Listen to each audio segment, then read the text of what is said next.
Welcome back to the deep dive.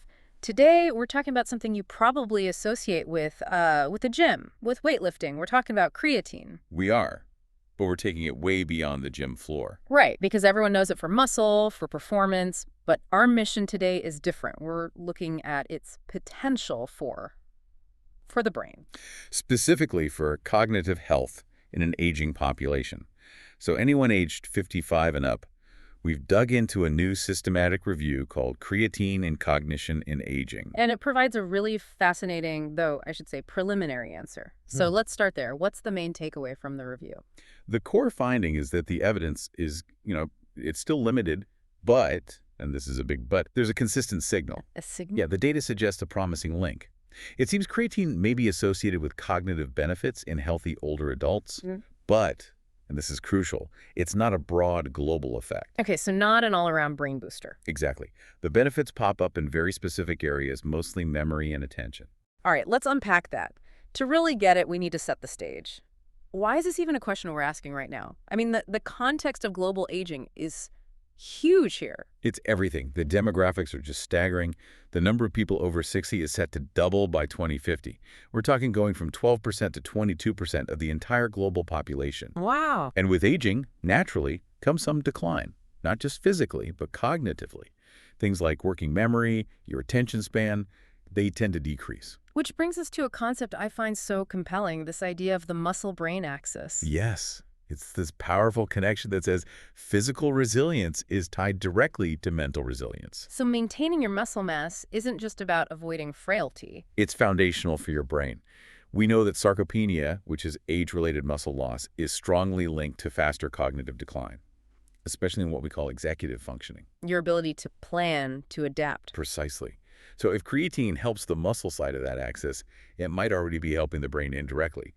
But we're looking at something more direct today. Okay, so let's get back to basics. What is creatine, and why does our supply of it change as we get older? So creatine is an organic acid. Your body actually makes it in the kidney and liver, but you also get it from your diet if you're an omnivore. From meat, fish, that kind of thing. Right. You get about 1 to 2 grams a day. If you're vegan or vegetarian, though, that dietary intake is basically 0. And its main job is all about energy, right? It's the ultimate energy buffer. It helps your cells rapidly regenerate ATP, which you can think of as the high-octane fuel for everything your body does. For your muscles during a sprint, or? Or for your brain when you're solving a complex problem. In those high-demand organs, creatine is what keeps the energy topped up. So why the need to supplement then, especially in older adults? Because your natural levels just drop with age. There's a few things happening at once. Your diet might change, so you're eating less of it. The organs that make it might slow down. And the muscle loss we just talked about. That's the big one. Your muscle is the main storage tank for creatine, so less muscle means a smaller tank. Your baseline is just lower. Which makes getting it to the brain that much harder. The brain is so picky about what it lets in. It is. This is a huge challenge. Only about 5% of your body's creatine is even stored in the brain.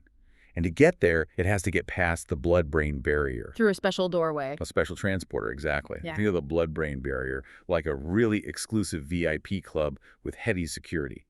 Creatine needs a special pass to get inside. Which immediately tells me that a standard dose, maybe one designed for muscles, might do absolutely nothing for the brain. It might be totally insufficient, especially in an older person whose levels are already low. You need enough to really push it across that barrier. It really highlights why dosing is going to be such a critical point later on. Absolutely. Okay, so with that context, let's dive into the review itself. What did the researchers pull together? The review looked at 6 studies, right? A total of over 1,500 people. That's right, all aged 55 plus. And they had a really strict rule. They only included studies that looked at creatine and cognition alone. Meaning no studies where it was combined with, say, weight training or other supplements. Exactly. They wanted to isolate the cognitive effect. Yeah. So they ended up with a mix. 2 were intervention studies, giving people actual creatine monohydrate. The other 4 were cross-sectional. Where they just estimated creatine intake from people's diets? Right, through dietary recall. And even with that methodological mix, the result was pretty striking. What was it? 5 out of the 6 studies, so that's over 83%, reported a positive relationship between creatine and cognitive performance. Okay, so where did they see these benefits? You mentioned attention and memory. Can you give us some concrete examples? Sure, let's start with attention. Two studies use something called the Erickson flanker task. It's a really complex test. It measures your ability to focus on a target while ignoring distractions. Right. Exactly. It's a huge test of executive function and focus. And what they found was that the groups with higher dietary creatine intake were both faster and more accurate. That suggests the brain is just working more efficiently under pressure. It seems that way. Now, for memory, an intervention study by a group led by McMorris found positive effects on long-term memory, number recall, Both forwards and backwards. both forwards and backwards, and also spatial recall. And then another study looked at processing speed. Using the digit symbol substitution test. For anyone listening, that's basically a test of how quickly you can process information. It is. And participants who ate more than about a gram of creatine per day showed higher scores. They were cognitively quicker. It all seems to connect back to that energy mechanism we talked about. It does. When the brain is doing these tough, energy-hungry jobs, having that extra ATP buffer seems to translate into real, measurable improvements. But it wasn't a perfect picture. We have to be balanced here. There was conflicting evidence. There was. One study, a randomized controlled trial by Alves and his team, which is, the gold standard in study design, found absolutely no effect. And you mentioned earlier, creatine didn't seem to touch what we call global cognition. Right. And that's a key distinction. None of the studies that used a broad measure, like the mini mental state exam, found any change. So, to be clear, creatine isn't making the whole brain function better across the board. It seems to be highly targeted.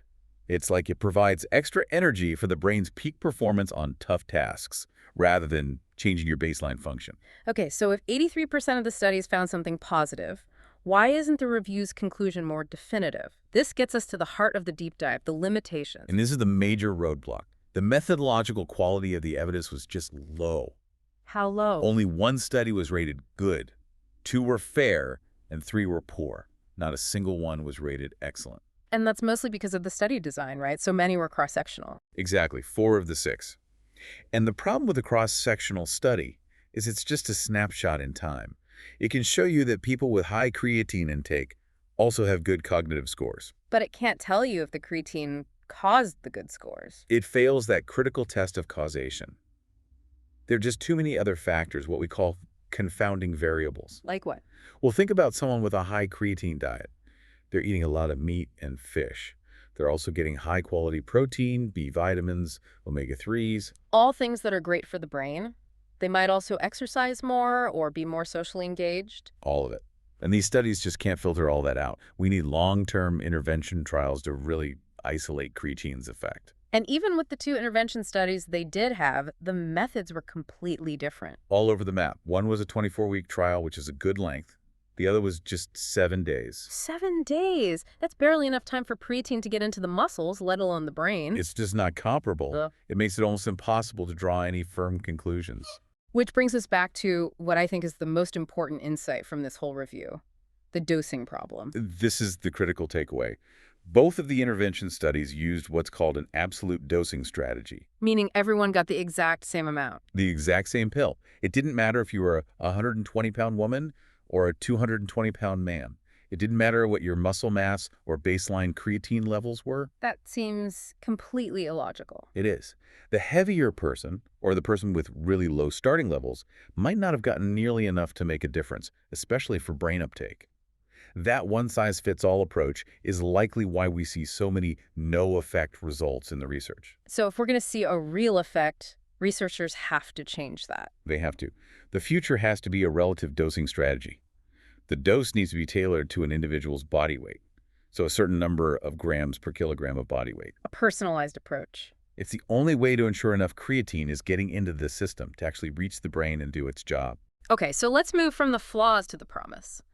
Assuming we fix the dosing and run better trials, why is creatine such a strong candidate for this? What are the mechanisms at play? It all comes back to energy. The brain uses a tremendous amount of it. Creatine is a core part of the phosphocreatine system, which is designed to regenerate ATP, that energy currency, very, very quickly. And the brain has its own specialized version of the system, doesn't it? It does, and that's a key detail. There's a brain-specific version of the enzyme creatine kinase called BBCK. And the fact that it exists suggests the system is really important for brain function specifically. Exactly. It tells us the brain relies on this just as much as our muscles do during a workout. And it's more than just energy, right? There are other proposed benefits. There are. It's thought to also help with neurotransmitter function, so the signals between brain cells. It might increase synaptic plasticity, how well your brain connections adapt, and it even acts as an antioxidant. So it's not just fuel, it's also like infrastructure support and maintenance. That's a great way to put it. It's a whole neurosupport package, assuming we could deliver it properly. Which leads us perfectly into the future. Based on this review, what do researchers need to do next? Number one is pretty clear. High-quality, long-term clinical trials. We need to move beyond just seeing an association. We need to prove cause and effect. And number two, we have to measure it properly. No more guessing based on diet sheets. Absolutely. We need objective measurement. That means using biomarkers, maybe from cerebrospinal fluid, or using advanced neuroimaging to actually see if creatine levels in the brain have gone up. Without that proof, the results are always going to be a bit weak. And finally, who should they be studying? The focus really needs to shift a bit. Most of this work is on healthy older adults.